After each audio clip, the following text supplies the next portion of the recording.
a human being goes in this life, materially, spiritually, or in whatever dimension, essentially depends on with how much energy he can crackle. There are a whole lot of people with lots of energy, but there is no wisdom or the necessary systems within themselves to transform this energy into a kind of a personal power. How much of a potential power you are determines the intensity and profoundness of your life in whatever area we choose to operate. If this power has to come, you have to use your energies wisely. Energy can be aggregated into power with the necessary wisdom and necessary tools that we employ. Otherwise, energy can be dissipated simply with endless amount of thought, endless amount of reactions and anxieties. If something as powerful as the Creator has to come into your experience, there must be some sense of power within you. Only when you carry the potency of this power within you, you walk through this life. It doesn't matter where you're placed in the society, it doesn't matter financially where you are, materially where you walk like a king because the power within you makes you walk like that.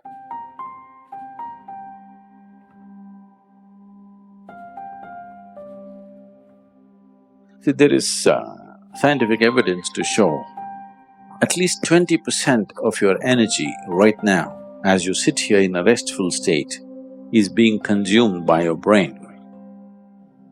I want you to observe your day-to-day life, a simple thing. Just let's say, how many words do you utter in a day? Just make an estimate tomorrow, from morning to night, how many words you utter. Day after tomorrow, cut it by 50% and say the same things. You're not cutting off communication with people, you're still communicating, but with 50% of the words, you will see you will develop so much of personal power within yourself. Your brain is not unnecessarily fluctuating and, hopping mad all the time. If it learns to still be still and do only what's needed, an enormous sense of personal power will develop. You can't do this with your mind right now. If you try to stop it, it'll hop even more crazy. At least do it with your body. Your words and your physical movements, reduce it by 50%. If you want to look at this, look at this. If you want to look at that, look at that. Don't do this. With your body and your utterances, if you do this, slowly it will also start manifesting in your mind. It will not do unnecessary things. When you don't know unnecessary things, the energy that you have slowly transforms itself into potential power. So in developing this, the asanas that you practice, the Surya Namaskar that you do, or whatever other kriyas and other things that you do, is essentially to develop this power. This should not be dissipated in unnecessary action. See, we must understand, there is something called as a mantra, okay? Mantra means we say it's a pure sound. Why is one sound pure, another is not? Not like that. That is, mantra is significant for the sound of it, not for the meaning of it. Meaning exists only in your psychological space. There is no meaning anywhere in the universe except in the human mind. But there is sound, because sound is a reverberation. And today modern science is talking about how there is no matter, everything is reverberation. There's just energy reverberating. So sound is an existential reality. Meaning is a psychological thing. Essentially, the essence of what is offered in the Eastern structure of learning is largely the impact of sound. How? Because creation is seen as a complex amalgamation of sounds, and certain sounds are key sounds. So mantra is significant for its sound. Meaning is a psychological and social thing. Meaning is meaningless, really, but sound exists. So, the science of using the sound to create certain atmosphere within yourself and around you is what it is about. Right now you cannot curtail the number of thoughts you're having in your mind. That also can be, if you just bring in a reverberation within you, a simple mantra. If this is going away crazy, simply chant for some time, create a certain reverberation. You will see it will generate enormous amount of personal power.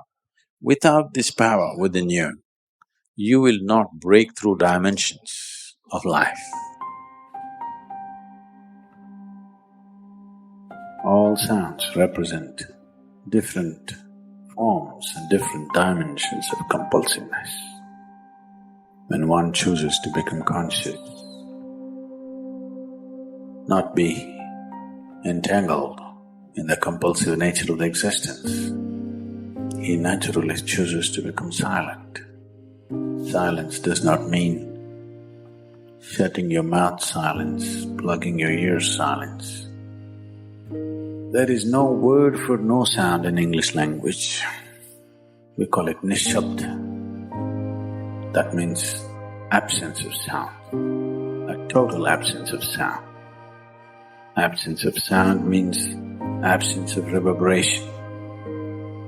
Absence of reverberation means absence of life. Absence of life means absence of creation. Absence of creation means absence of the creator too. So a space which is beyond creation and creator, a dimension which is beyond life and death, that is what is being referred to as silence or nishabd. One cannot do this. One can become this. Commonly, there are two words employed to describe this. One is maun, that means you're practicing silence. You're not silent. You shut your mouth. So this possibility of coming to silence or becoming silent also means to become still, to become utterly still. To train this body, to train this mind, to become still, takes some effort. If one is simply blissed out, he will become still. But otherwise one has to work, bit by bit one has to work to bring this body to absolute stillness. So if one has to attain to that grace, at least a certain amount of stillness has to enter your life. For this to happen, a certain level of silence has to enter your life. If right now it is not coming, at least practicing a little bit of maun. In an hour, normally what number of words you utter, make it half. Don't curtail your activity, still say the same things, but with half the words. It doesn't matter where you're placed in the society. It doesn't matter financially where you are, materially where you are. You walk like a king because the power within you makes you walk like that.